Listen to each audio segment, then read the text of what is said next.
if you can just give up a breakup of your revenues, as in just for our audience to get a size of where you are today, 20, 25 years down the road. So this year, top line, we should be at Della Resorts and Adventure. We should be doing 200 crores with a 70 crore EBITDA. Okay. That should be the March balance sheet. Whatever valuation it throws up in terms of multiples, it throws up based on next year's EBITDA. Yeah. We've already signed up 2 townships where the work should begin, and we are adding 4 more. So before we go into a pre-IPO, we'll be having 6 townships.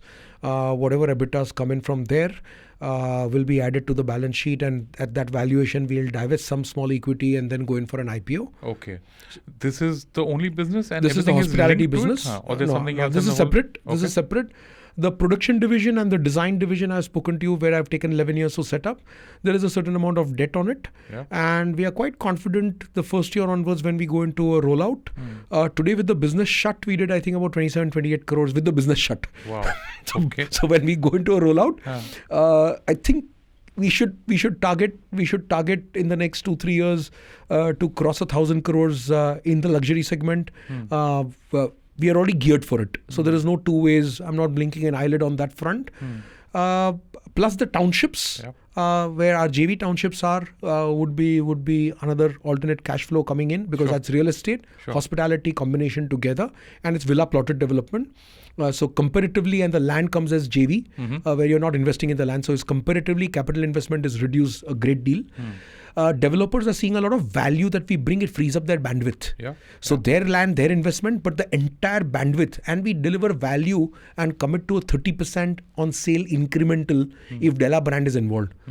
So I think we have our hands full where we are headed. On the manufacturing division, going public, we have a lot of unique products and 16 brands we are creating. We are going to come up with Della Paints.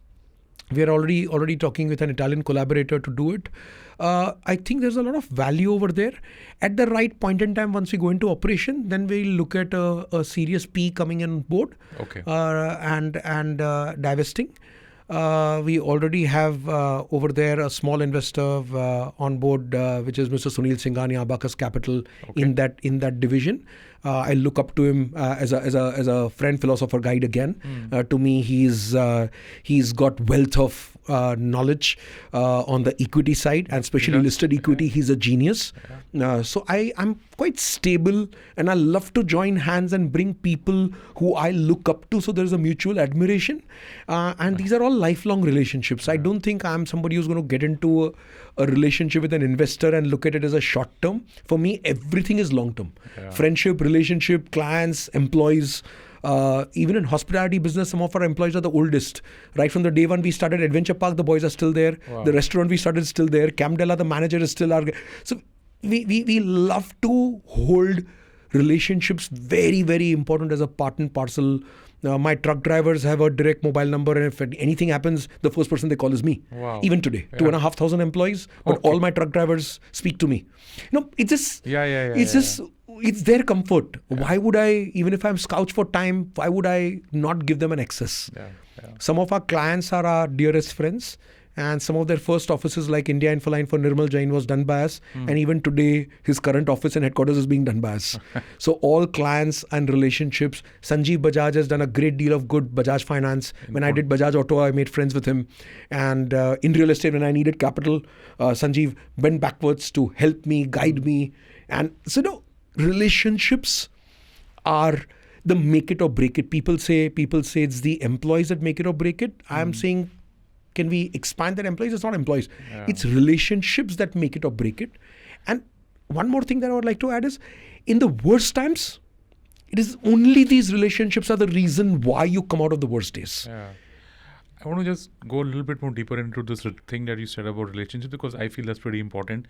Pretty much all the CEOs that I've spoken to have always said one thing. They have this one thing in common, that once they reach that position, it's not about their engineering skills or technical skills or coding skills or financial skills. It's basically how good your relationships are with the entire range of stakeholders. Absolutely. Not just suppliers and creditors and bankers, but pretty much everybody. And that's what really takes people through. You think that these relationships ultimately also speak of you as a person rather than just being transactional? See, because everybody knows, matlab hi duniya hai. मेरा आपके साथ पैसा बना, आपका मेरे साथ पैसा बना, सब खुश है. वो काम का वास्ता है, agree. हाँ, No, but relationships work beyond that. Yeah, that's what I wanted to It just goes beyond that. talk a little bit more about that, Jimmy. I can give you examples after example. Like I said, Sanjeev Bajaj, he helped me to kind of the fourth phase of Della Villas wouldn't have come up without his help. So at different points in time, each of these, I spoke about Malia Saab, had nothing to do with me, and it's a relationship and the emotional connect at some point in time. Today also globally when we are working in New York, it is relationships because your brand precedes you. Some of the biggest people in the world, you get to meet because of the relationships.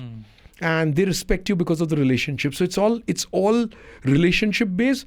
I think transaction is a byproduct. People who get into relationships with a pure transactional attitude and have nothing more to offer suffer at the end of the day and make their brands and companies suffer.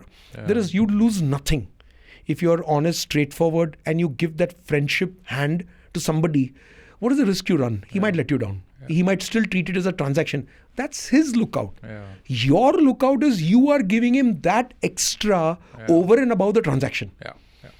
And so every Della Resort guest, we give that extra over and above. Every time a wedding family comes and meets me, please take care. I just tell them, look, boss, treat it like your property. It's your big day. We will bend backwards and do everything. You stay assured. And that assurance means so much to them. It's not a fake assurance. A wedding day or a function like that is a lifetime, once in a lifetime day. And on that day, if anything goes wrong, they'll never forgive you. But everything goes right, they'll never forget you. So you build those bonds with unknown people because you genuinely mean it. You think on behalf of their brand. So when you design a brand, you will assign to just an interior, but you actually try and think on behalf of their brand, which nobody else does. And they appreciate the value that you bring. You created an experience center for somebody. I pen down values of so many organizations. Interesting. So, you extend the scope of that transaction, product or service, and that creates your brand. I'm assuming that's also an invitation to our audience to check out Della. They are welcome. Come.